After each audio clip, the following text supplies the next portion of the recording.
All right, thank you for attending Worldwide Slot Car Chat on Zoom number 101.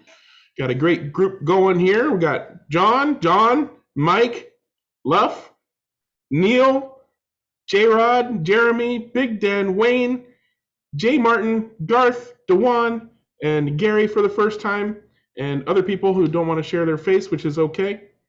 And we're going to talk about slot cars. So I'm going to put Gary on the spot because he said okay. Gary, tell us all about your slot car related history. When did you start? What do you play with, etc.? Okay, my first slot car set was an Eldon, and that was probably, I was maybe 10 years old in the 60s. And then after that, I got a 4-lane Strombecker track a few years later, because I had a bunch of brothers, 3 brothers, so we'd all race on that. And then after a few years, my dad was into it too and built a routed track. So we built that in the basement, and he made a 4-lane routed track, which was a blast. And of course, had a lot of friends come over then because they all wanted to race on that track. And then we moved from there, and I got out of slot cars, and that was in the 60s. So I didn't get into it until about 2005. I didn't even know they still had 132 slot cars and 124 slot cars, because I even had those, and I went to commercial tracks and had a blast doing that. So anyway, I got a Ninco set, and I set that up in the house, and then I finally decided I got to have a place to put this where I keep it on a table. So then I convinced my wife to get a shed. So I got a 10 by 16 shed, and I ended up buying some more Ninco track, which is quite a bit, and built about a 65, 68 foot track. And that's what I got now. The only thing I've done in the last year, I decided to try the polycar track. And it's a hard plastic and a little smoother than the Ninco. So then I got that up now, and I'm having a blast with that. And I just wish I could get my pictures up. I mean, I got some pictures on my iPhone, if that would show up. I mean, sometimes people will hold their phone up to their camera, and we've done that before. Not ideal, but better than nothing if you want to give that a try. Do you use any of the forums like Slot Forum or Slot Car Online or anything like that? I've been to them, and stuff like that, but What about Facebook? I don't know if you could. Let me spotlight you. There, now you should be able to see what we're seeing. So that's all now? That's all polycar track now. Well, from what I can see, it looks pretty good. You're doing some landscaping and stuff, got some buildings and trees and stuff in there. Yep. Yeah, I love doing that. Oh, your scenery looks great. Yeah. It's all out of that 3/4 inch foam. Nice. And there's the grandstands I made. I got a bunch of people in the grandstands. Yeah. That's what. Is your track painted? Yes. I used outdoor latex paint. I used a medium gray color. It looks good. How long did it take you to paint all those figures? You've got like a real crowd there. I probably got over 250. And it took a long time to do it. I would do them in groups of like 20, and I'd make like all of them wear like blue colored pants or something. So I'd get a bunch of them done at one time. Have you set up a YouTube channel or a Facebook page or anything? No. But anyway, I enjoy doing it. I think that's all the pictures I got right there. Well, we definitely want to see a good screen share so we can get better detail. But yeah, that looks pretty good on the phone. Yeah, I love doing the scenery and stuff. Doing the trees, doing the rock formations. Yeah. And all the characters that I got, I had bought their pewter. and I bought them from Old Glory 15. I don't know if anybody's heard of them. Is that a brand of figure or a store? That's a website, Old Glory 15, and they've got like slot car figures with over 75 different figures. Wow. And Old and Glory even used to be track miniature editions. models. Oh, okay. Like for Yeah, war they do a games. lot of military stuff, fantasy stuff. Yeah, Yeah, that makes sense. but yeah, they that's where I bought all the figures at. So I did it and just painted. Took my time painting them, just here and there in between. But and I want to get into building chassis. I've watched John and a few others build brass chassis because I got cars I like, but they run terrible. And I'm thinking if I can make some decent chassis for them, at least make them fun to drive. Don't have to be super fast, but just fun to drive. Yeah, if you can do it. I mean, if you want to do it, dive in and do it. Learn by doing. That's what I'm planning on doing. Yeah. Yeah, awesome. Yeah, I'm into it all the way. Oh, you know what, Gary? It's such a neat feeling too when you put your first sort of brass chassis together and it goes around the track. Oh, it's wonderful, and it'll just get better after that. Yeah, I'm looking forward to it. Gary, I definitely am. did you say where you were located at? Oh, I'm in South Florida, just south on the west coast, south of Sarasota. Well, thank you very much for joining us, Gary, and I hope you can stick around and come often and ask questions and whatever, just have fun, enjoy. Sure will, thanks. So as we usually do, we'll start off with show and tell. If anybody has anything they'd like to show and or tell about, please raise your virtual hand so I can make sure not to miss you. And then if you don't know how to raise your virtual hand, I'll tell you. You tap the screen to get your menu up, and then you tap reaction and then raise hand. Or if you're on a PC, just click reactions and then raise hand. So I forget who popped up first, but first on my screen is Garth. Go ahead, Garth. Okay. I got a show and tell. I've been goofing around with some wheels, 3D wheels. Greg knows about it. I wasn't going to do your show and tell for you. And Greg printed these up for me. This is my latest attempt at trying 3D wheels. Okay. And I got a few photos of this particular version. Okay. And they're just they're printed up in yellow, so I like yellow. Just so you know, you're not currently sharing if you're trying to do a screen share. Oh, really? Yeah. Okay, I'm sorry. Okay.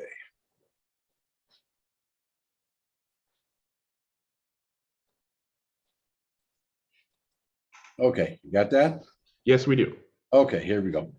This is the like I said, I've been experimenting with designing some wheels to be 3D printed. And let's start at the beginning there, Garth. I'm gonna back you up a little bit and say Garth had been sending me 2D drawings to then turn into 3D, and he would have other people do 3D out of his 2D. He'd been doing CAD for like his entire career. So I said, look, dude, you already know how to do this stuff. Just download Fusion and take the next step from 2D to 3D. And after a little bit of poking and prodding, he actually went ahead and did that. And now he's churning out models like gangbusters. Back to you. yeah, well, I have to thank Greg for that. He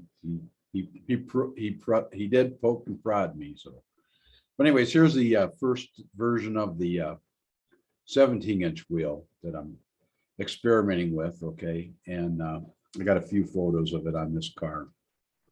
And that's what it looks like. My first question is how true are they? How do they actually run? That's what I'm finding out right now. So okay, see if I can get to the last photo here. This is a good photo here. Well, what I did was I the hole was printed, the center axle hole was printed at 2 millimeters, okay? And then when I got the wheels in the mail, I drilled the holes out and reamed them for 3/32 axles. And then I pressed them onto the axles and put them in a drill press and kind of tire trued them on the part of the rib that sticks up in the middle of the wheel, okay, much as I could, okay.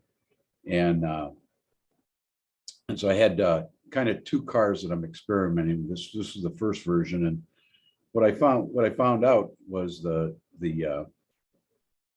way to really do it right is to when you get the print, you know, the wheel after it's printed, is sand the back of it. Now these wheels are dead flat on the back, and just really make sure it's good and true on the back. And then when you ream the hole, ream it from the front side, okay?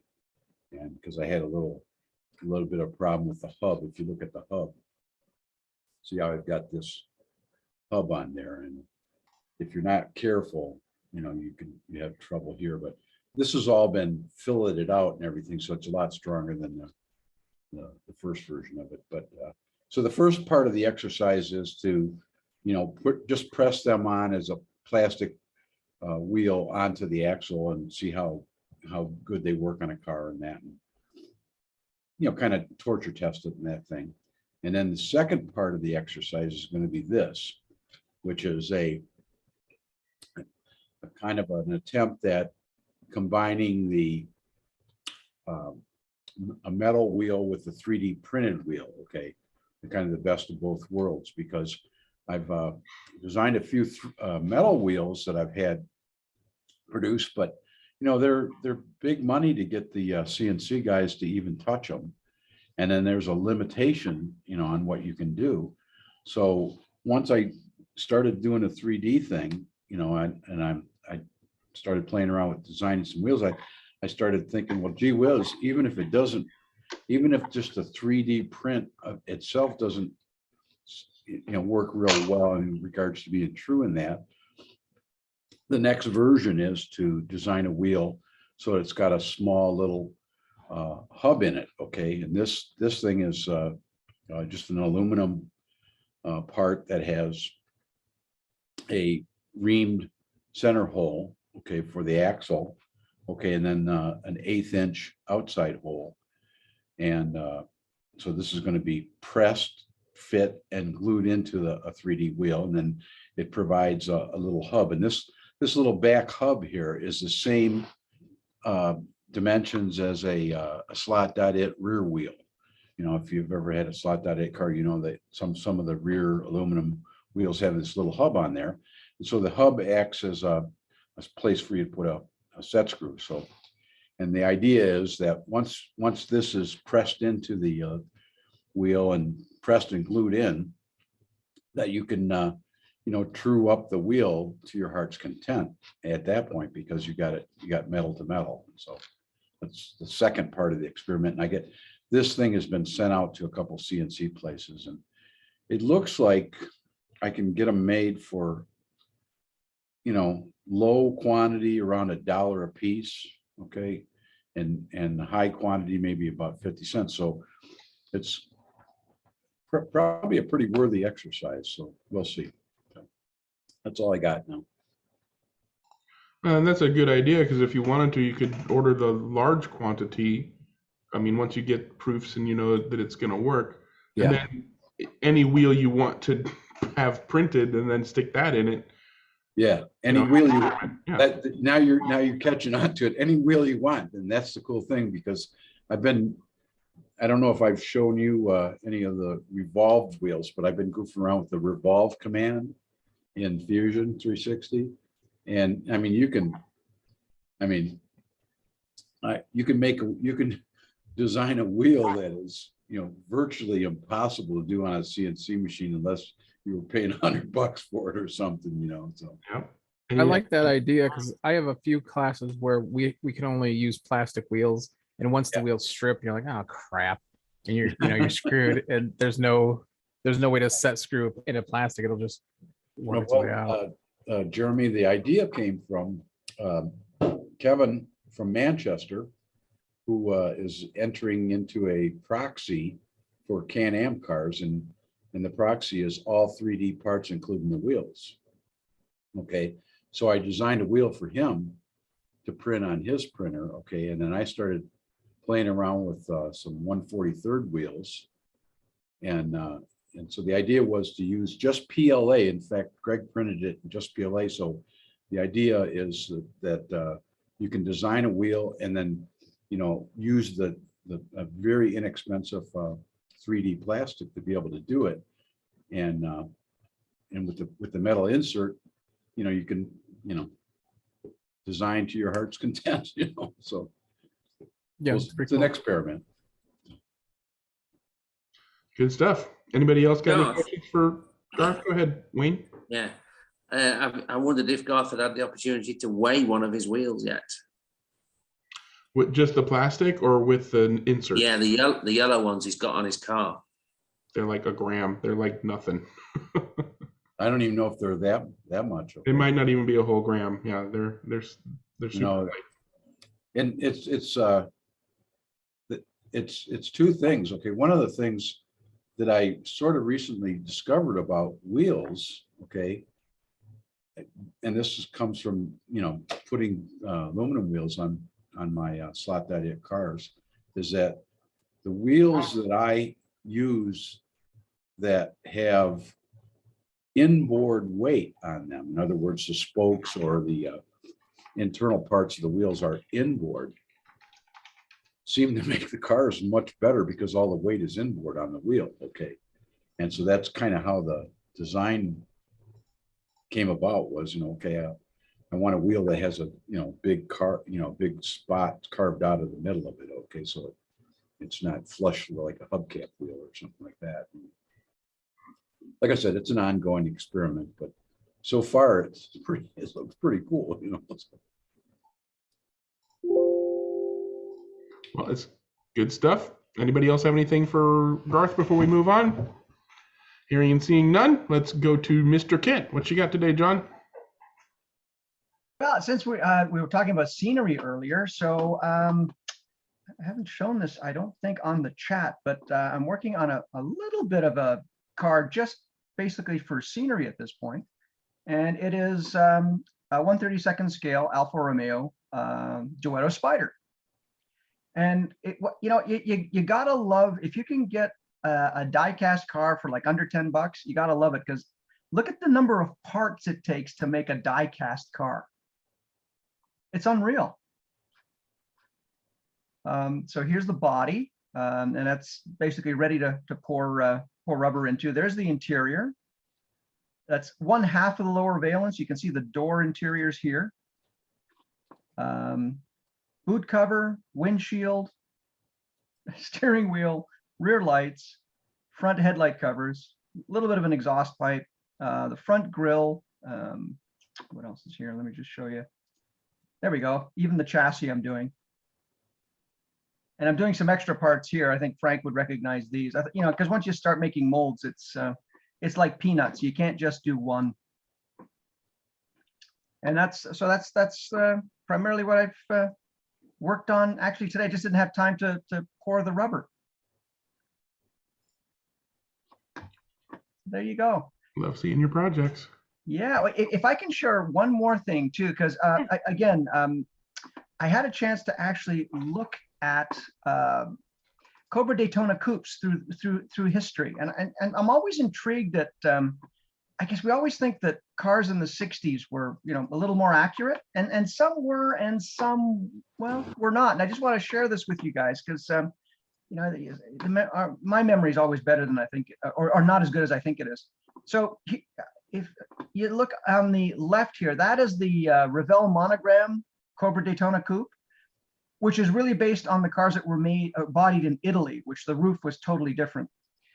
This is the Auto Hobbies Cobra Daytona coupe that was actually based on the only Cobra Daytona coupe that was made in the US. That's the one that Dr. Simeone has in his collection. And here is the Aurora in 1/32 scale, and it looks really weird by comparison. The nicest is the Auto Hobbies. The Auto Hobbies is just really, really cool. I was gonna say, which ones are more scale accurate? Because I don't know the car that well. I think the one in the middle is the Auto Hobbies was really, really close. Yeah, the monogram is a little oversized, and my gosh, it looks like someone took an iron to the Aurora one. But it just shows that, you know, just how different companies and different designers and different, I guess, tooling requirements produce different products. Or they just get, you know, some dude sat down with a lump of clay and said, I think this looks like a Cobra. Well, yeah, and to your point, especially for the Aurora one, I'll bet you that the consideration was to make it fit the chassis that Aurora had at the time for slot cars. Yeah, exactly. Yep, for sure. Well, that's it for me. All right, thanks, John. Anybody got any questions for John before we move on? I have a quick comment, if I could. Go ahead, John. I saw, John, your latest video on figures too. Totally amazing that your daughter could sculpt that well. That's professional level. And I want to get in touch and get some of those female drivers, and they're amazing. Oh yeah, I'll tell you, youth is misspent on the young. You know, young hands, good eyes. Oh man, I tell you. The detail is amazing. The scale, like there's some company that sells it, some figures, they look weird. And I'm like, they're professional and they're selling them on pedal slot, but your stuff was amazing. Her stuff and your stuff and your Frankensteining figures into new ones. It was great. I just loved it. I want to definitely order some stuff.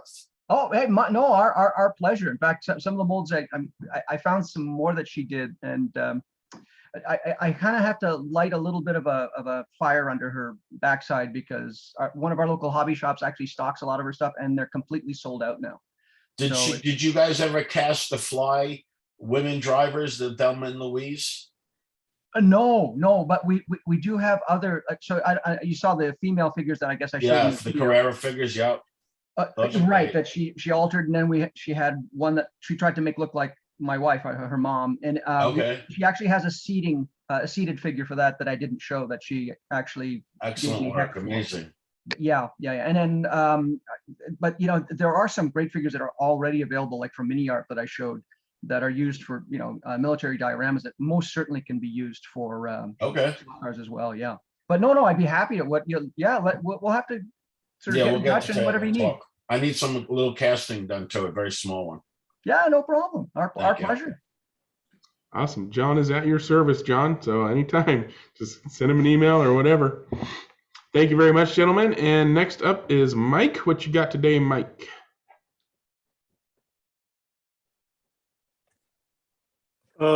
I have a 124 scale Opel Kadett. Is that the BRM? Or? Yeah, it's the BRM. Nice. Story behind this is, this was my second car that I ever had, that I drove to Watkins Glen in 1967 to the Grand Prix from Milwaukee, Wisconsin to New York with a buddy of mine, neither of which of us had our driver's license at the time, because they had been taken away for speeding. Lawbreaker. Yeah, the best comment my mother ever made was, she asked me, said, well, did you speed when you were on the road? And I said, Mom, I may be foolish, but I'm not stupid. Of course I did. No, actually I didn't. Yeah, so a nostalgic car there for you. But you didn't drive one with a full race livery though, did you? No, I did not. No. No, the one I had was very much a, well, it was an Opel Rally, so it was the dual carb version, 1100 cc's, tiny, 0 to 60 in a minute and a half, but it was fun to drive for sure. So I've always had small cars. I was going to say, you're a real keeper of the orphan brands, though, aren't you? Oh God, yes. My brands are Renault Dauphine, Opel Kadett, and then I got into Saabs. And well, I'll tell you, the the V4 Saab 95, the station wagon version, was one of my best cars I've ever owned. It was amazing. I mean, I drove that thing forever. If it wouldn't have been for Wisconsin rust, I would probably still have it.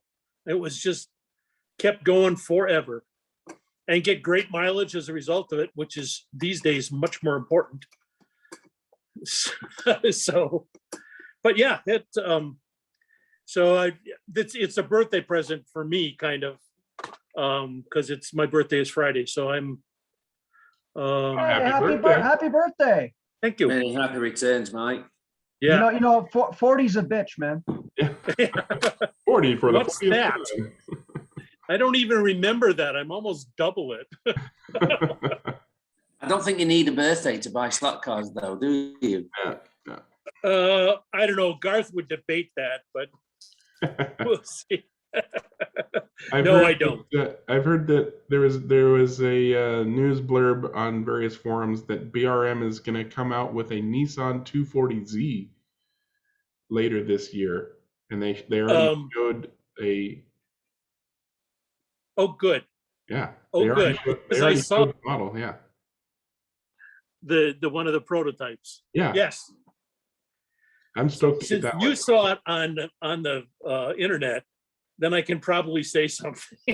I saw it on Slot Forum, and then it was linked to a page that showed a picture of the prototype body shell, and basically the news that they expect the first version to be released by the end of 2022. Wow. And there was news that Alan Smith of Scale Racing is working with them to produce a specific variation of it for 2023. I forgot the name and livery, but That's where I saw it. yeah. So they're coming, and that's a car that I like the looks of. Of Yeah. course, it was featured in the Transformers, just like the Porsche 935 was. So I'll want somebody to do a Transformer-related livery of that for me. I got one here. Looks like Luff's got it. I Luff's was got gonna it. say, ooh, who made that one? Cool. The racer. Of course, that's an original racer resin body, right? Yeah. Yeah. I lowered it quite a bit. Yeah, you did. That's pretty cool. Yeah. So that's a 132nd, right? Yeah. It runs like a charm. I'm sure it does. Beautiful. Is it the original racer chassis? You just slammed it, or did you do anything? Yeah, I just butchered it. Yeah, their chassis are pretty good too. Yeah. No, they're really smooth. Yeah, so there were some people bitching and moaning that the BRM is 1/24th scale and they want a 1/32nd scale. So I'll go back on there and tell them that they can go dig around eBay for a racer version. All right, thanks for sharing that car, Mike. And next on my show and tell list is Jeremy. What you got today, Jeremy? Hey guys, let me see. I made some progress on this. Let's see. Hopefully you guys can see the screen. Yep. So I got my lift now. I 3D printed the box and case and everything. I've got everything mounted. I just got some more wiring to do to figure out how to run all these wires. And then I've got the magnetic part for like the same thing as a magnet Marshall. And I got that adjustable now so I can tune to other cars. So I'm close. I probably have it ready to an actual prototype working this weekend is what I'm thinking. Awesome. That's it. Cool. Are you going to have the pads sticking out above the lid of your box, or are they going to be kind of within? Yeah, I have to have it above there. I can't do like a one in piece because I have 4 separate scales instead of just one big scale up and down. Yeah, but you could have the pads flush with the lid of the box if you. Maybe I just gotta get this prototype working, then I'll be happy. But Yeah. like printing the box by itself, it took like 30 hours because I'm Yeah. doing it at 0.8 and like so when I think I've had 3 boxes now, and every time I make a simple mistake, I'm like, okay, I gotta go back and correct it and then print it again, and I keep running it every couple of days. I keep running into something new, so Yeah, hopefully I'm close. been there. Yeah. One of the things I learned early on was, if you're doing a part that you're not sure will fit right, just cut everything else out and just print that little bit of it Yeah, that's how I started. I printed just the enclosure for each individual part and then kind of put them all together. But then as I'm putting all the parts together, I realized, oh, this one's bumping that one. And then you got to move it over. And I'm like, oh, crap. Or the screw thread is really tight. So I got to back that out a little and widen the screw a little to compensate for 3D printing. Yep. I don't know. That's why I was asking on the forums, like if anybody has a large laser or resin printer, I wonder if that would be faster and better. But the cost is going to be so much. The trick with resin printing is dimensional accuracy. I mean, it's pretty high resolution, but the way that the resin cures, sometimes you get, flat surfaces aren't flat, and horizontal surfaces aren't horizontal.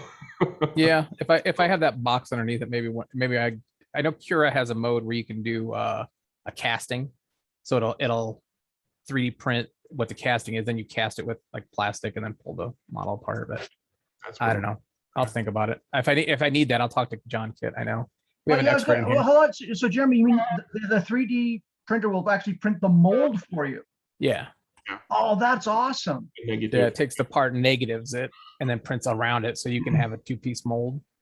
Oh, you shouldn't have told me that. Now I'm sorry. Yeah, I was about to say, John's got one on the shopping list. Uh-oh.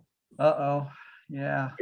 They can be pretty useful, and you can print in like ABS or something, like, so that the thermal reaction of your resin curing doesn't melt your form.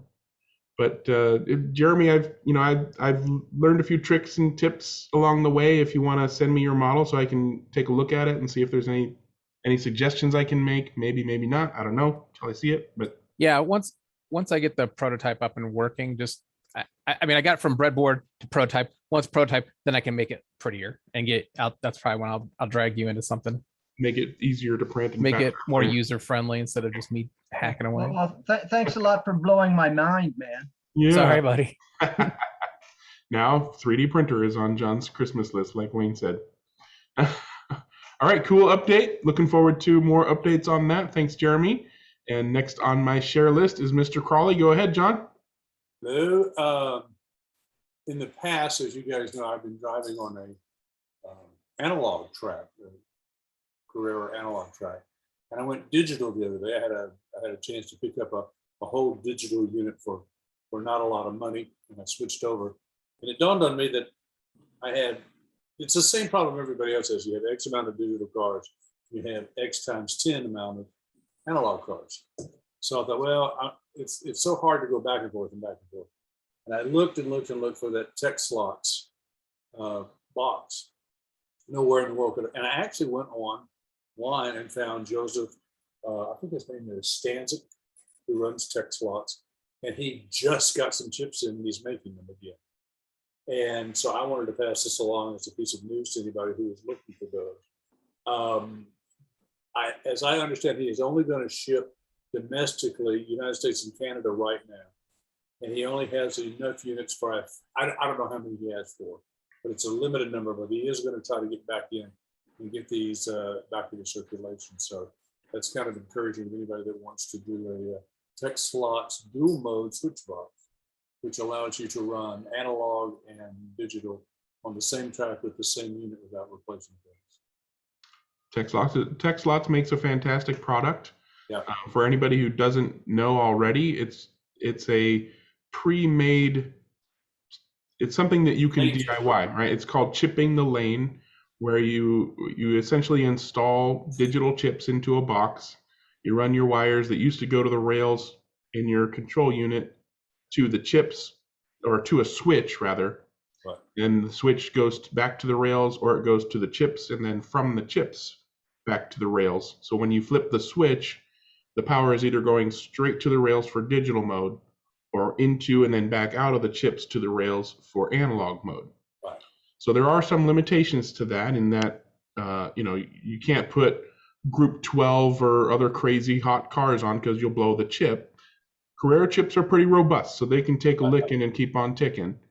But this is something that has been around practically since digital has been around. And it's really not that hard if somebody wants to do it themselves. You get a project box, you get a couple of switches, couple of chips, and you do some soldering. Bada boom, bada bing, you're done. And the big thing is we're trying to find the chips because they've been hard to find. And so Tech Slots is probably buying up chips.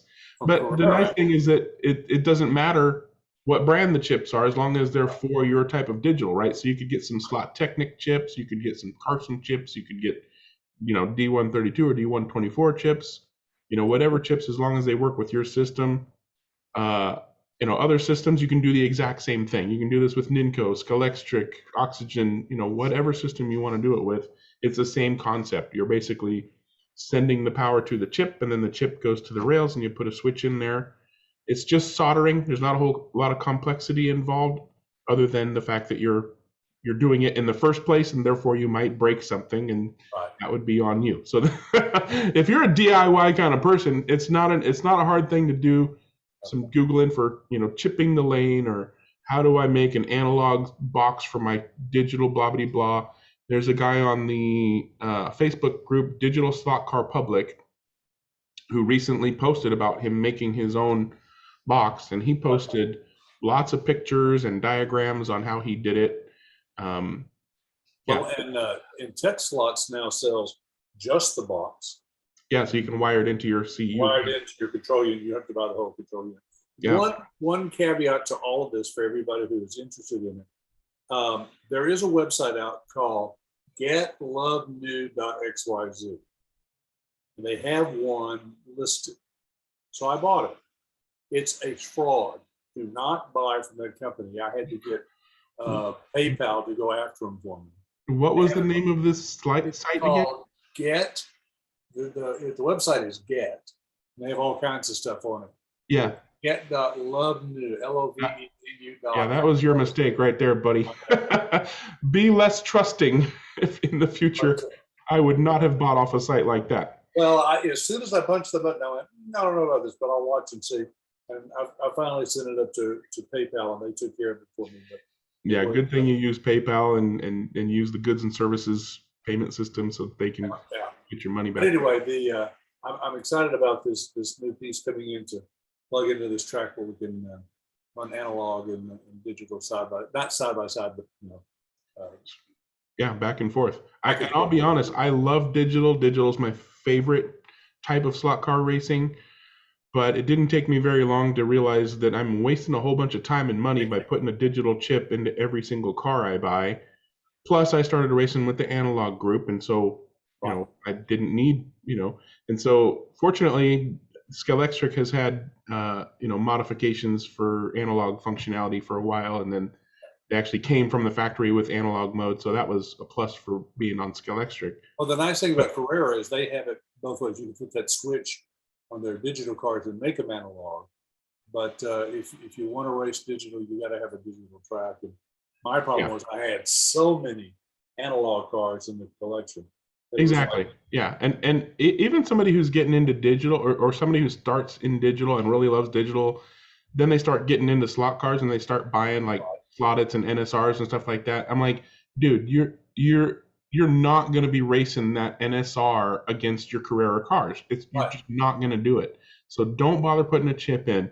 Just set your track up so you can run analog and do a bunch of hot laps with your NSR car because it's awesome. Scale Auto, and then all these different manufacturer cars, unless you make, and that's basically the only time I chip cars anymore is if I'm making a set of cars that will be raced together. I'll put together a set and then I'll chip them. But if I have onesies, twosies, threesies, foursies, I don't bother because they're never going to be on the track at the same time. I don't need to change lanes. So I just put them on the track one at a time and have fun. So that's what analog mode is for. And of course, with tech slots and other systems, you can do 2-lane analog and actually have a race. Right. I know that there's a clever way to do lap counting. I don't know if this is what Tech Slots does, but the guy that posted on Digital Slot Car Public, when he did it, he basically puts the emitter from the chip under the track, and then right next to where the sensor is for the lap counter, and then on the car he puts a reflective piece of tape. So it just bounces off the car when the car goes over it and counts the lap as if it's a digital car, but it's analog. Tech Slot does the same thing. TechSlot does the same thing. So when you get a TechSlots box, they say if you want a lap count, you got to put little reflective strips under your car. I think that it's an extra though. I don't think it's it's Yeah, in no, I the- know it's in the basic TechSlots box. I think that counting's an extra. Yeah, you got to pay for it, and they probably don't sell that as a self-install kit. You probably have to buy that as a completed control unit. But either way, it's a clever way to do it. You know, a piece of reflective tape under any analog car that you want to race around, and you still get lap counting, which is awesome. So yeah, good news for hopefully people who want to just buy something turnkey, ready to go, can get that soon. Thank you for that update, John. Next on our list is Mr. Grant Palmer Racing. Have you been on before? Yeah, I've been on before. It was just a few minutes, and I apologize. We had a call earlier today, and I haven't changed the graphic. I'm Tony Palmer, actually. Oh, okay. It's been a while. Yeah. So it's been a little while. I had a reminder today from Courtney. So I don't know what you guys have shared in the last couple of weeks, but can you see this? Yep, This is the new McLaren NSR. And I don't know if this was shared recently. The thing that I will say about this that's really cool is the dimensions are the exact same as the Mercedes. We just don't know if it's shorter yet because mine is 4 stories below me. So I'm going to work on this and get this ready for the GT3 proxy. So I thought I'd share that. Is that the NSR? Was that the NSR? Yes, that is the NSR version of the car, and I've had better success with the NSR versions than I have with Sideways. So I usually use those. Everything else is pretty much the same as NSR, and widen out the front track a little bit already. And I think it's going to be a great car. I think it'll perform really, really well. The other thing that I'll show you guys, I think you guys saw this maybe a week or two. I am the customer. This is yes, I think I showed that last week. He did, this is, of course, Dennis's work, and I really like the slider here. And I have several of the Porsches, I should say. I'm a Porsche nut, so I actually should change my name to Porsche nut. But so this is the Area 71 body, of course, with a Dennis Sampson chassis. Are those sliders for weight? Is that what that? It's weight, yeah, and they slide more. It's not so much that slide that gives them. It's just the fact that they're loose in there helps to dampen vibrations. And it works. We had Dennis built an F1 car that I used in the Tasman Cup with the same little slider there, and that car had a great campaign last year, finishing third. Would have won it would have won, but for some reason came in 27th place in the final race of the season. But that's a whole other story. But we're considering the Area 71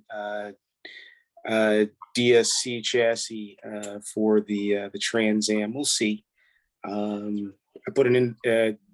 So we'll see. We'll get it together. We'll get it tested, and I'll keep you guys informed. Got to compete against some of the guys that are on the call today. So. So where are you racing that at? That is being prepared for the under 2.5 liter Trans Am Proxy on HRW. Got it. If you want to drop a link into the chat for people who are interested in that proxy, feel free, and I'll make sure it's in the description. I see that he has Grant Palmer Racing. That's Brumos. Yeah, exactly. Yeah, that's me. Is that you're gonna do that livery on there too? No, it's already been done. Can I? Here, I'll tempt you if you want with maybe a future purchase. Here, check this out. If you like 350, if you like 356s. I have a couple of 356s. That's a beautiful car. I remember when you did the build on that. That is a phenomenal car. We will talk about it. What about the 935? I have several of those. Not But this you one. but you have the round fenders though, yeah? No, yes, I don't have the one that you just, the mold you just did. I do not have that one. Okay, self-promotion over, sorry. Yep. Good. All right. Always when you're in front of a customer, got to do it. Thank you for joining and sharing. And it looks like we don't have any more show and tells unless somebody wants to wave their physical hand to try to get my attention. Matt, By the way, I just want to to point out that that's as forward as we Canadians get. Now I just go away. All right. I saw Matt flash his hand there in the background of his. Oh, that's not the person I want to spotlight. There we go. All right, Matt, do you want to unmute yourself? Apparently not. He's going to run to the computer. What's up, guys? No, I didn't. I'll say hi, and then I'm bounce out and listen to what you guys have to say. I appreciate it. Keep doing what you're doing. Oh, and I keep wanting you to do your show and tell on your track, man. Are you ready yet, or what? I'm working on it every day, trying to get it there. I need to just take some really good pictures to be able to show it off. Trying to work on the garage right now. Functional garage doors, really difficult. It's blowing my mind. So I'm working on it though. I'll get it there ASAP, I promise. But all right, you guys are awesome. Please, I'm not going to let you keep it up. I love all the info. Sorry, Matt, are you trying to get functional garage doors for your slot car track or for your house? You would think it's for my house, the way I'm putting thought into it. But yes, it's for the garage. Clear garage doors that will go up. And it's just maybe I've extended myself too far, you know. Well, if this is of any help, I just got some of those motors with reducible gears off wish.com. And that might be able to help you because you can get them in 3, 6, I think, and 9 volts. I think it's similar to what Greg got for his reciprocating table for the tire raiser. Yeah, N20 Gearmotors. Right. So I'm planning to sort of do something because I want to animate some scenery as well. I mean, I'm getting a little tired of the same guys just sort of standing there. So I'm thinking, is there some way of animating? Maybe that would work for your doors. I had to mute you because of the feedback. Or buy some stepper motors with a button. You could have a stepper motor forward and back, and that's easy DC power. Yeah, and I might even, I don't know, to this point, I might just make it to where I manually have to lift them, but even just, I'm routering things right now to try to get the doors to work and fit and be functional. So the next step would be to the motors, but yes, I am super excited to show you guys what I've got so far. Gosh, your information is so valuable to me and everybody else that's a part of this. I'm just so humbled to be a part of this type of community. You guys are awesome. I love all of the info you give. Hey, Matt, what's your fence? Yes, sir. What's your fence? My fence? Yeah, what's your fence made of? The fence? What's your fence made of? It's actually gutter cover. Oh. The perennial So, Matt, where are you located? Dayton, Ohio. Oh, Young's Dairy Farm, baby. Yeah,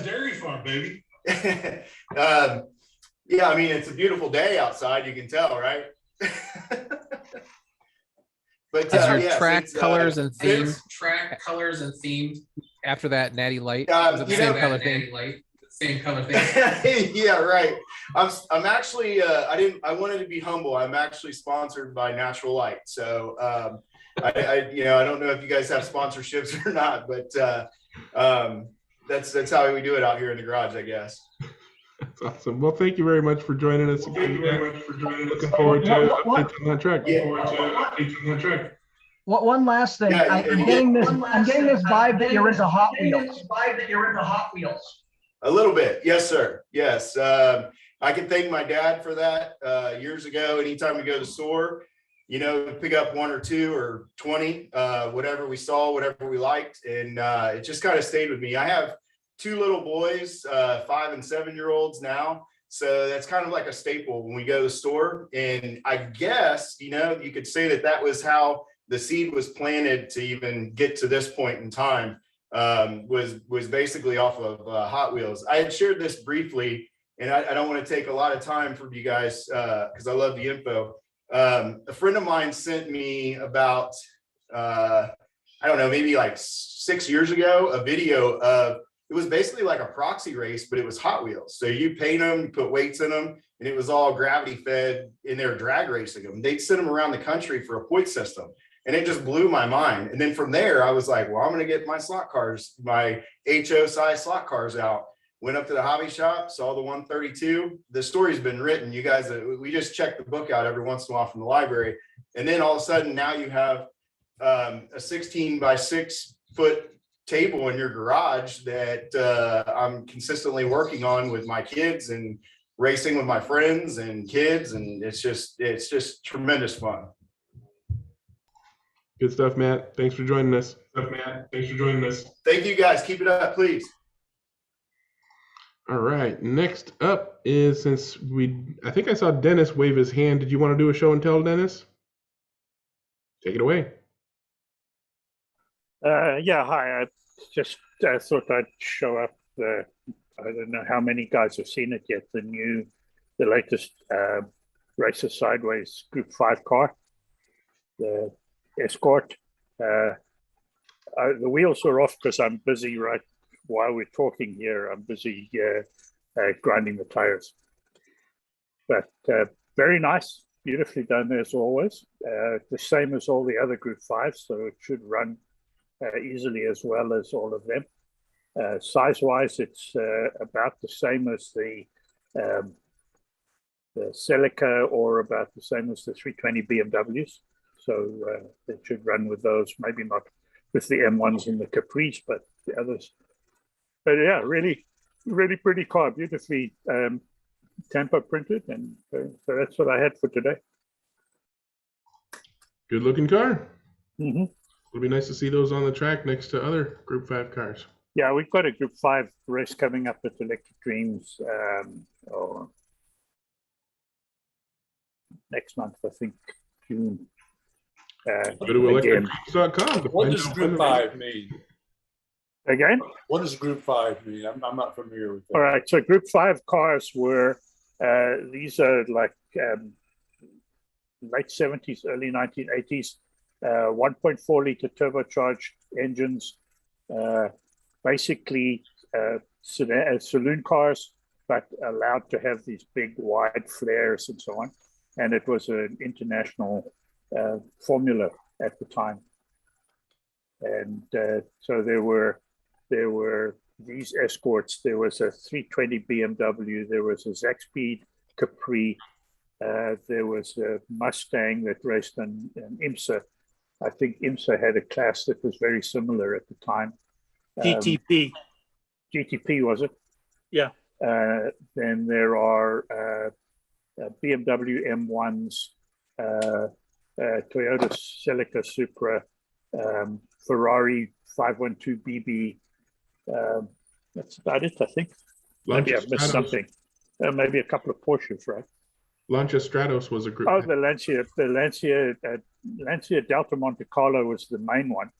They did run a Stratus a couple of times in Group 5, but the Delta Monte Carlo was the one that really worked. Did Alfa Romeo have one? Yet? No. No, Lancia was the closest you got to an Italian car in that. What was the cause for the end of that series? What was the death of it? I don't know, really. Probably that I think that the cars changed, or they changed the formula in it, and so people started doing other things. I don't know. Never did think about that. Dennis, is the M1 the car to have in the Group 5s? Mike, I think personally, I think not. There's a lot of guys who say yes because they want the biggest car. But I think my Capri and my Mustang are easily as good, or maybe even quicker than the M1. And so far, the best one I've got is the Celica. Oh, really? believe it or not, even though it's kind of weird in that it's very wide at the back and quite narrow up front. But it just works really well. And the 320 BMWs are surprisingly good.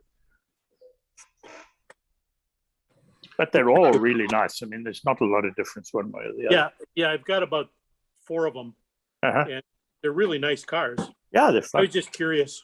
Yeah, they all run with the yellow flat 6 motor from Slotted. They're all geared the same. They all have the same wheels and tires. So it's quite a nice class if you're a club that runs single class or single manufacturer classes. Then that Sideways Group 5 is a really good one to run, because there's a lot of cars now available in many different liveries. Yeah, that's one of the classes that we often go back to for programs. And I forgot who the make and model is, but I have the Sunoco livery car. Mustang. I was thinking Mustang, but I didn't want to say it and be wrong. I'd rather not know than be wrong. Yeah, they did a bunch of tribute liveries on that, and it could have been one of them. Yeah. Now let me guess, the Sunoco was blue and yellow. Of course it was. But I also got the Lancia Stratos, which is why I know of it, because as usual, it was a car that was featured as a Transformer, and so therefore I had to have that car. Which one did you get? The Alitalia one or the black one? Alitalia, of course. Oh, I have the black, the matte black one. That thing looks so mean. Matte black with red wheels. It's beautiful. Yeah, those black cars with red wheels. Oh, if you like black cars, I love black cars. This was a Group 5. Yep. Yeah, that's a 930. Yeah, this was Danny and Gaius. Yeah. We watched the race where Ted Field owned the team. Ted Field was 0. Gaius was 00. And Gaius ran Ted Field off the track. I had to have the car. Nice. All right. Anybody else want to do a show and tell of any kind? Seeing none, we'll move on to Club Corner. If you have past, present, or future club-related activities that you want to comment on or talk about, Big Den is always a sure contributor to this part of the show. But of course, I want to make it clear that Club Corner encompasses you and your family as well. So, if you're having races with anybody, this is the time to talk about it or ask about it. And Gary figured out his sharing. Awesome. Go ahead. We'll get to Big Den in a minute. Go ahead and talk about what we're looking at, Gary. Let me make sure you're unmuted. Here you go. I'll ask to unmute. Hopefully you got a little pop-up that says unmute. Yeah, I got it. Okay, there we go. All right, so we're looking at your controller station right now. Yeah, I got the XLR plugins for my controllers. They're Professor Motor 35 ohm controllers. The track is Polycar, which I sanded and painted because Polycar's got a pretty rough texture on the surface, and I wanted it a little smoother, so I did sand it. And Did let me you see if I get do to anything like that too? Because you had Ninco before the Polycar, right? Yeah, and I sanded that track too. Okay, I was wondering. That was a lot of work, I'll tell you. Yeah. And I never did get it that smooth, but this track is a lot nicer. So I'm going to see if I can bring up another picture here. Oh, no, the screen share stopped. It might be as simple as just swiping to change what picture. I tried it, but it wasn't working too good. Okay, now we're looking down your main straight. Yep. The back straight's the longest, which is back behind there. That's the longest straight, and it goes into R3 curves up a slight hill. Mm-hmm. And then it loops around it. It's got a little extension. It's L-shaped. Let's see if I get another. Man, it won't slide over. I'm trying to get another picture here. Hold on, I gotta do it a different way. We'll get there. What's your total footage on your track? It's just slightly over 68 feet. And this is looking the other direction. And it goes uphill slightly and then back down along the back wall to the back straight. And then of course my little pit area, I did that out of that, I guess it would be like poster board, foam poster board. Yeah, I foam made board. I made that. The tower and all that, I used the slot car boxes, the little clear plastic boxes, and I turned them upside down and just put some cardboard on it and made it, like a building with a little roof. Nice. Then I made a little restroom. That's a great idea. Yeah, that's what I did. So it looks like they got glass windows, but it's just the plastic. And then I took some little wood pieces to make a little window frame and so forth. And then I made my little bridge going across the track. And also the grandstands, I made that out of basswood. Now, what about your landscaping there? It looks like you did some rock faces. How did you do that? That's all out of that 3/4 inch foam. I'd glue stacks of it together. And then I'd take X-Acto knives and cut it out into like rock formations. And then I would paint it in a brown or whatever color you want it, kind of a light brown. And then I would make a wash out of real dark brown, maybe a little black in it, and make it like a watery ink. And I would spread it over the formation that I formed in the rock formation. And then I'd take a rag and wipe it off. And it would just stay in all the little crevices, and that would bring out the detail. And that's how I did that part of it. Very nice. And I'll try another picture here.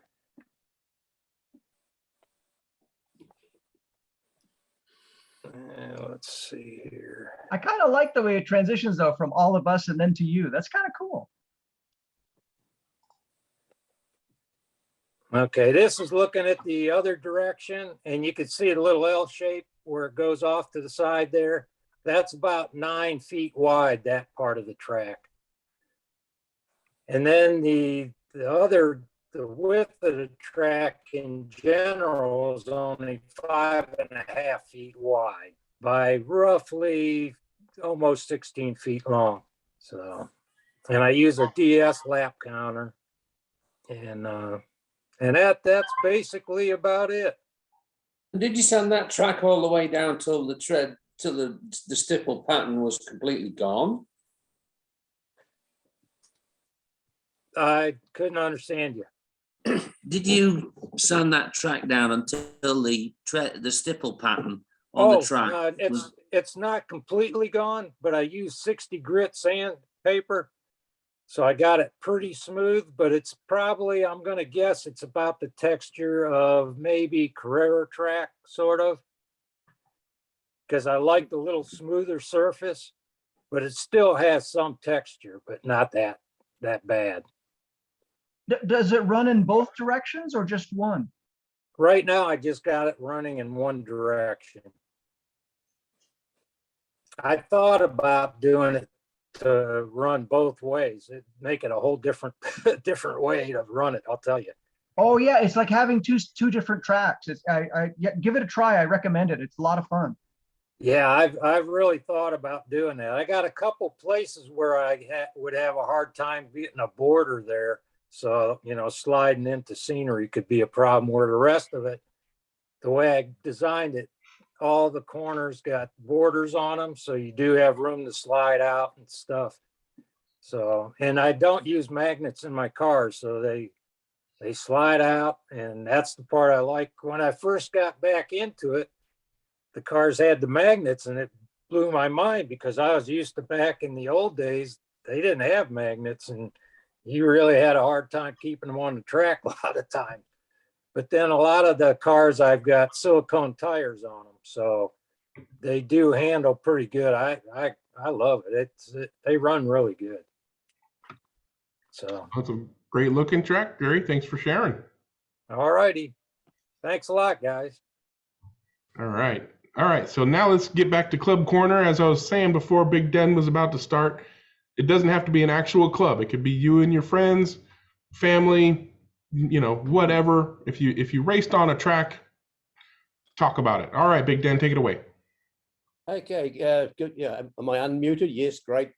Yeah, so I'll continue with the plagiarism of Jim's NorCal thing, and I did a bit of plagiarism on Grumpy's Garage as well. From one of our mates from Toronto. So, and there's a bit of self-indulgence in here too, as you'll see as we go. Now, rumours of the demise of Group 5 are greatly exaggerated, because there's our field from last Saturday. So we've got Miller Mustang in front there, another Mustang or Capri of something, and then another one. And then there's the Celica that Mike or Dennis mentioned on the second row, number 6, a BMW. I think the Lancia is the Lancia Beta Integrale or some great big long name that I don't understand. And I think the car at the back is the 60s 84 car is the M1. So quite a variety there. So your classes they're more open. They're not like a single make class. So somebody could conceivably be running a fly in there, right? Yeah, if they wanted to. But I think as it turned out, all 7 cars there were racer sideways. We had a couple of people missing. One of our younger members does a bit of for our local footy competition, what you guys would probably call refereeing, so or umpiring as we might call it down here. So he was missing, and one of our older members about the same age as me decided to do headbutt the concrete in his back yard and knocked his face about, so he didn't make it. There we have another look at the field. Yes, it is a BMW M1 at the back that I can see there now on the sideways view. And here's where the self-indulgence starts. Oh, go Dennis. With Dennis in big font there, yeah. Now that well done.